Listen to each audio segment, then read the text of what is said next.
Hello and good afternoon, all of you. Welcome to Alpha S Academy's previous year questions arts writing series.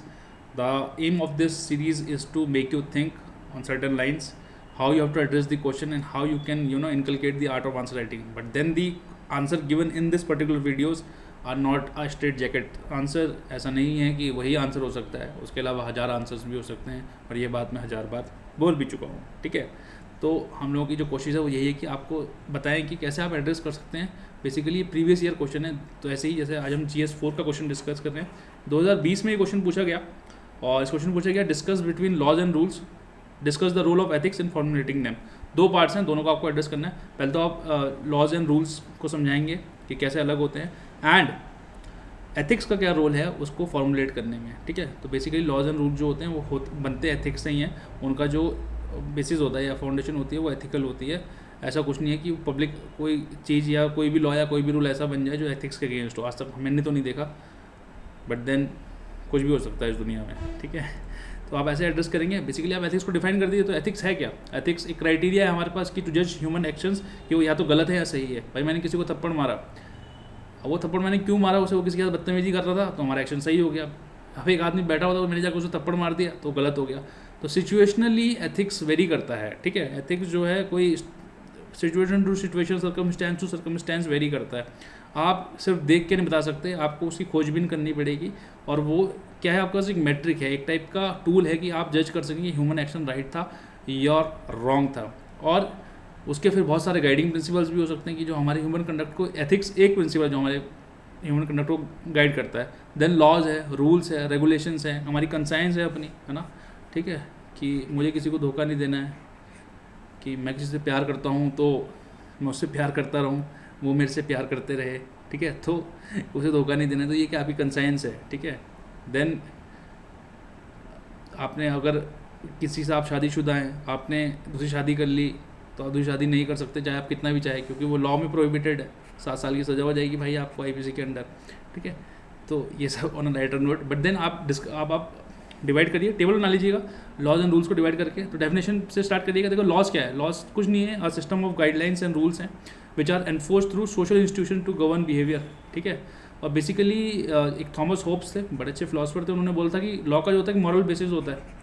याद रखना, याद रहे. ठीक है, कोई बात नहीं, याद नहीं रहेगा तो चल कोई दिक्कत नहीं है. ठीक है, the law has a moral basis, उसका मॉरल बेसिस होता है. और लॉ का ऑब्जेक्टिव क्या होता है? स्टेबिलिटी, ऑर्डर लाना सोसाइटी में. It works for the greatest good for the greatest number of people.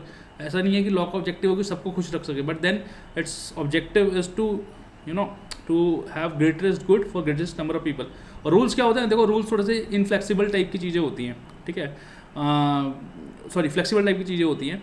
Basically rules क्या होते हैं, किसी की कहीं भी बना सकते हैं. भाई आपके पापा ने रूल बना दिया कि 9 बजे सब डिनर करेंगे रात को एक साथ बैठ के, आप चुपचाप जाएंगे, खाना खाएंगे और वापस आएंगे. ठीक है, आपकी मम्मी ने आपको बोल दिया कि बेटा 5 बजे उठ जाना. ठीक है, अब कोई लॉ नहीं है कि 5 बजे उठना है आपको. आप नहीं करोगे तो आपकी मम्मी पुलिस में जाके अगर रिपोर्ट नहीं करा देगी मेरा बेटा 5 बजे नहीं उठा. बट देन आपके पास क्या है, एक ऑर्गेनाइजेशन रूल है. आपका घर है, घर में एक रूल बना दिया 5 बजे उठना है तो उठना है तो उठना है. ठीक है, नहीं उठोगे तो फिर पता ही क्या होता है, बवाल हो जाता है घर में. ठीक है, आपकी वाइफ ने आपको बोल दिया कि आज शाम को मुझे शॉपिंग करने जाना है या हम बाहर खाने चलेंगे. ठीक है, तो वो क्या है, आपको रिपोर्ट नहीं हो जाएगी आपकी कि वो आप खाना खाने नहीं गए. बट देन अगर आप नहीं गए तो आपकी मानसिक स्थिति जा सकती है या मानसिक शांति जा सकती है. तो वो क्या है, एक टाइप के ऑर्गेनाइजेशन रूल्स हैं, रिलीजियस कस्टम्स हैं, है ना. अलग अलग रिलीजन सब लोग फॉलो करते हैं. ठीक है, कुछ लोग जैसे रमज़ान का महीना होता है उसमें लोग फास्टिंग ऑब्जर्व करते हैं. ऐसे हिंदुज़म में नवरात्रि के फेस्टिवल्स होते हैं, तब हिंदू जो होते हैं फास्टिंग वो करते हैं. तो लोग फास्ट कर रहे हैं, बट देन अलग अलग तरीके पे कर रहे हैं. अब ऐसा तो है नहीं किसी को सजा हो जाएगी कि भाई नवरात्रि में फास्ट क्यों नहीं कर रहे हैं. अभी ऐसा कोई लॉ तो है नहीं, बट देन ऐसा रिलीजियस रूल है. तो बेसिकली रूल्स का स्कोप वाइडर होता है, लेकिन वो फ्लेक्सिबल होते हैं. ठीक है, बट नेचर की बात करें तो नेचर जो है लॉ का जो है वो actually to serve public good है. It is to serve the public, है ना. जैसे नेशनल फ्लैग कोड ऑफ या फ्लैग कोड ऑफ इंडिया बनाया हुआ हमने, जिसमें हमने चेंजेस भी किए. तो क्या है कि हमारा एक टूल है गवर्नमेंट का कि हम नेशनल फ्लैग की रिस्पेक्ट करें. ऐसे नहीं कि वो ज़मीन पे पड़ा हुआ है, कोई उसे मुंह पे बांध के घूम रहा है, ऐसा नहीं है. हमारा नेशनल फ्लैग है and we should respect it. ऐसा लॉ बना है. बट देन रूल्स क्या है, रूल्स थोड़ा सा इंडिविजुअल गुड को देखते हैं. दे आर मोर फ्लेक्सिबल, है ना, ज़्यादा फ्लेक्सिबल रहते हैं. ठीक है, लाइटर फॉर्म ऑफ पनिशमेंट रहती है. भाई आपने क्या किया कि लॉ तोड़ा, तो लॉ में तो पनिशमेंट रहती है. आपको जेल भी हो सकती है, आपको फांसी भी हो सकती है. आप हो सकता है आपको वैसे तो ऐसा कोई प्रोविज़न है नहीं, इलीगल है पिटाई होना. बट देन कई बार पिटाई भी हो जाती है थानों में, है ना. तो वो क्या है कि थोड़ा स्ट्रिक्टर फॉर्म ऑफ पनिशमेंट है। बट देन रूल्स में ऐसा कुछ नहीं है भाई, आप घर में खाना नहीं खाओगे, 5 बजे नहीं उठोगे, तो मम्मी पापा क्या 2-4 ताने तो सुनाएंगे आपको, ऐसा तो नहीं कि आपको जेल होगी, 6 महीने की सज़ा होगी जी आप 5 बजे नहीं उठे थे, तो ऐसा नहीं होता। तो rules are bit flexible and lighter. इसका ओरिजिन एंड रीजनिंग क्या होता है लॉ का, तो लॉ क्या है, कॉन्स्टिट्यूशनल लेजिस्लेटिव असेंबली स्टेट में और आपका पार्लियामेंट सेंटर में बनाती है। बट देन रूल्स का ओरिजिन कैसा होता है, वो इंडिविजुअल्स बना सकते हैं, ऑर्गेनाइजेशंस बना सकते हैं। Basically it is for the betterment and working to set up a working culture in a particular organisation. जैसे किसी ऑर्गेनाइजेशन में एक कोड ऑफ ऑर्गेनाइजेशन होता है। अब सिविल सर्विसेज के लिए, सिविल सर्विसेज एक ऑर्गेनाइजेशन है, एक पब्लिक ऑर्गेनाइजेशन है जिसमें कि कोड ऑफ कंडक्ट है, कोड ऑफ एथिक्स हमारे पास नहीं है, तो वो कोड ऑफ कंडक्ट है। कोड ऑफ कंडक्ट सिविल सर्विसेंट्स के लिए, देन हमारे पास कोड ऑफ कंडक्ट है जजेस के लिए, ठीक है। ऐसे ही सरकार, भाई इन्फोसिस एक बड़ी कंपनी है, वो अपने ऑर्गेनाइजेशन के लिए कोई भी कंडक्ट बना सकती है, रूल्स बना सकती है अपने एम्प्लॉयज़ के लिए, कि बेसिकली भाई वुमेन्स ऑफ सेफ्टी को देखते हुए 6 बजे के बाद महिलाएं काम नहीं करेंगी, ठीक है। देन स्कोप की बात करें तो स्कोप जो है यूनिवर्सल है, जो लॉ का स्कोप है वो यूनिवर्सल है। वो लोग भी पूरी दुनिया देखेंगे कि हाँ इन्होंने जो लॉ बनाया वो यूनिवर्सल एक्सेप्टेबल है भी या नहीं है। जैसे आपके टैक्स लॉज हो गए, कंपनी लॉज हो गए, क्रिमिनल लॉज होते हैं, है ना, उनका क्या अचीव होता है कि everyone is equal before law and equality before law, article 14 आपका। बट देन रूल्स यूनिवर्सल जरूरी नहीं है कि यूनिवर्सल हो। जैसे रिलीजियस रूल, देखो रिलीजियस रूल्स जो होते हैं बड़ा अच्छा एग्जाम्पल है लॉज का, या एग्जाम्पशंस भी आप कह सकते हैं। रिलीजियस रूल्स बहुत सारी चीज़ें चेंज कर देते हैं, ठीक है, वो यूनिवर्सल रहते हैं, हर व्यक्ति के लिए अलग अलग है। मैंने आपको जैसे भी बताया था कि जैसे जो मुस्लिम समुदाय है वो फास्टिंग कब ऑब्जर्व करेगा, रमज़ान के महीने में, और जैसे हिंदू जो समुदाय है वो कब फास्टिंग ऑब्जर्व करेगा, नवरात्रि के समय में। Then fasting is a good thing, है ना। आप क्या कर रहे हो, आप अपने भगवान अल्लाह की इबादत कर रहे हो, आप का जो स्पिरिचुअल एलिमेंट है वो जागृत हो रहा है, तो ऑब्जेक्टिव सेम है, बट देन आप अलग अलग टाइम पे कर रहे हो, तो वो क्या है, वो रूल है, ठीक है, वो फ्लेक्सिबल है, आप करो ना करो कोई दिक्कत नहीं है, कोई आपको पकड़ने नहीं वाला, आपको सजा नहीं होने वाली। देन सिग्निफिकेंस की बात करें तो लॉज जो होते हैं बेसिकली एक लीगल फ्रेमवर्क बनाते हैं। जैसे मनरेगा एक्ट बना दिया हमने, राइट टू वर्क, जो आपकी राइट्स को एनफोर्स करने के लिए बनाते हैं बेसिकली, ना। आपकी राइट्स होती हैं उसमें, आपकी राइट्स कुछ होती हैं आपको, और कुछ राइट्स देने, कई बार क्या होता है लॉ आपको राइट्स देने के लिए बनाए जाते हैं, और कई बार लॉज क्या होता है, कई बार आपको दूसरों से बचाने के लिए बनाए जाते हैं, ठीक है भाई। ऐसा जैसे और राइट अगेंस्ट अनटचेबिलिटी है, ठीक है। तो अनटचेबिलिटी क्या थी, प्रथा थी भारत में, लंबे समय से चली आ रही थी, लगा कि गलत बात है, ठीक है। तो उसमें क्या हुआ, जिन लोगों के साथ डिस्क्रिमिनेशन हो सकता था तो उस लॉ ने उन्हें बचाया उस खराब प्रथा से। ऐसे ही आप रूल्स बना देते हैं। रूल्स क्या होते हैं बेसिकली, भाई लॉज तो बड़े लंबे समय के लिए बनाए जाते हैं, बट रूल जो होते हैं डे टू डे लाइफ के लिए या उस पर्टिकुलर ऑर्गेनाइजेशन को चलाने के लिए बनाए जाते हैं। देन एनफोर्समेंट की बात करें तो लीगली बाइंडिंग होते हैं, और अगर आप नहीं मानेंगे तो आपको पनिशमेंट मिल सकती है। जैसे सेक्सुअल हैरेसमेंट रूल्स हैं एट वर्क प्लेस, आपने किसी के साथ कोई बदतमीजी कर दी किसी महिला के साथ, तो आपको सजा हो सकती है, ठीक है। बट रूल्स का क्या है कि कुछ रूल्स हो सकता है लीगली एनफोर्सेबल हो, उनका मॉरल बेसिस हो, but then all rules are not legally enforceable, ठीक है। तो ये तो उसके बीच का डिफरेंस था। अब एथिक्स का क्या रोल है लॉज एंड रूल्स में, तो पहले आप थोड़ा सा वाइडर पिक्चर ले लो, तो एथिक्स सोसाइटी में क्या रोल प्ले करता है।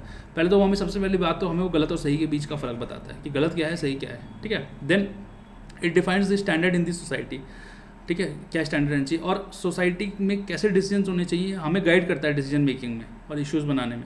तो ऐसे ही वो एथिक्स का फाउंडेशन भी है, ठीक है। एथिक्स भी जो है लॉज एंड रूल्स दोनों ही तो कि अपने आप में डिफर करते हैं, बट देन उनका जो फाउंडेशन है उसका एक एथिकल फाउंडेशन है। ऐसा कोई रूल या लॉ नहीं बनाया जा सकता, बनाया तो क्यों नहीं जा सकता, बट देन नहीं बनता है या नहीं बनाते हैं क्योंकि जिसका कोई एथिकल बेसिस ना हो। क्योंकि हमारा ऑब्जेक्टिव क्या है दोनों ही से, एथिक्स बनाए, रूल्स बनाए, लॉज बनाए, कुछ भी बनाए, हमारा ऑब्जेक्टिव है फॉर अ पीसफुल सोसाइटी, सब अच्छे से हारमनी में रह सकें। तो हम ऐसे रूल क्यों बनाएंगे जो डिसहारमनी क्रिएट करेगा, पीसफुल इन्वायरमेंट है देश का उसको डिस्टर्ब करेगा। देन एथिक्स ही क्या है भाई, रूल्स लॉज तो बना दिए, बट देन भाई लाल बत्ती है, कोई नहीं देख रहा है आपको, ना कैमरे लगे हैं, बट देन आपका जो एजुकेशन है, आपका जो अंदर का मोरल है, या आपकी जो कंसाइंस है जो आपको एथिक्स को गाइड कर रही है, वो बोलती है कि नहीं यार लाल बत्ती पे रुकिए, क्योंकि ये एक लॉ है कि आप रेड लाइट जो है जंप नहीं कर सकते, या जब बत्ती लाल है तो आपको रुकना है। तो वो क्या है, कंसाइंस है। हो सकता है कोई ना देख रहा हो आपको, बट मैक्सिमम लोग तो पुलिस वालों को देख के ही रुकते हैं कि हाँ यार वो चलान कट रहे हैं वहाँ पे, तभी रुकते हैं। बट देन मैक्सिमम लोग, अब जो नई जनरेशन आ रही है या लोग बदल रहे हैं, लोगों की सोच बदल रही है, देन तो वो क्या है, उनकी कंसाइंस गाइड कर रही है। तो क्या है कि एथिक्स हमें क्या बोल रहा है कि एथिक्स लॉ एंड रूल्स तो बनवा ही रहा है, उन्हें फॉलो करने में भी या उन्हें एनफोर्स करने में भी मदद कर रहा है, ठीक है। उसका एथिकल फाउंडेशन है, ठीक है। लॉज एंड रूल्स को आप लेटर एंड स्पिरिट में डिवाइड कर सकते हो। तो लेटर तो आप बना सकते हो, आपको लिख तो आप सकते हो रूल्स एंड लॉज को, बट देन स्पिरिट वाला जो पार्ट है कि इम्प्लीमेंट करवाना, जो एनफोर्समेंट वाला पार्ट है कि लोग रेड लाइट जंप नहीं करेंगे या किसी के साथ कोई बदतमीजी नहीं करेंगे, तो वो जो स्पिरिट वाला पार्ट है उससे एथिक्स डील करता है, ठीक है। 10 ह्यूमंस जो होते हैं come across many expects in daily life. हम लोग law, rules, social norms, customs इन सब से जुड़े हुए रहते हैं। ये एट हर पल हमें जो है हमारे ऊपर या हमारे साथ एक्ट हो रही होती है, और जब भी कॉन्फ्लिक्ट अराइज होती है इनमें से किसी में भी, तो एथिक्स ही वो चीज़ है जो हमें गाइड करती है कि हमें क्या करना चाहिए, क्या सही है एंड क्या गलत है, ठीक है। बट हमारा चैनल सब्सक्राइब करने में कुछ गलत नहीं है, क्योंकि हम आपको अच्छा कंटेंट देते हैं। तो subscribing to our channel and watching more of our videos is a very ethical thing. We does not do any ethical thing, or we do not believe in doing anything unethical. हम लोग बहुत ही transparently work करते हैं और आपके लिए अच्छी series लाते रहते हैं, एंड जल्दी कुछ और सीरीज़ लेके आएंगे आपके लिए। बेसिकली आज से हम लोगों की एग्रीकल्चर सीरीज़ स्टार्ट हो रही है, तो आप एग्रीकल्चर फाउंडेशन कोर्स देख सकते हैं, और कोशिश करते हैं कि उसको अच्छा बनाएं। एंड प्लीज़ आपके कोई भी सुझाव हो तो आप हमें दे सकते हैं। Till then, keep safe, keep smiling, and we shall see you soon. Bye bye.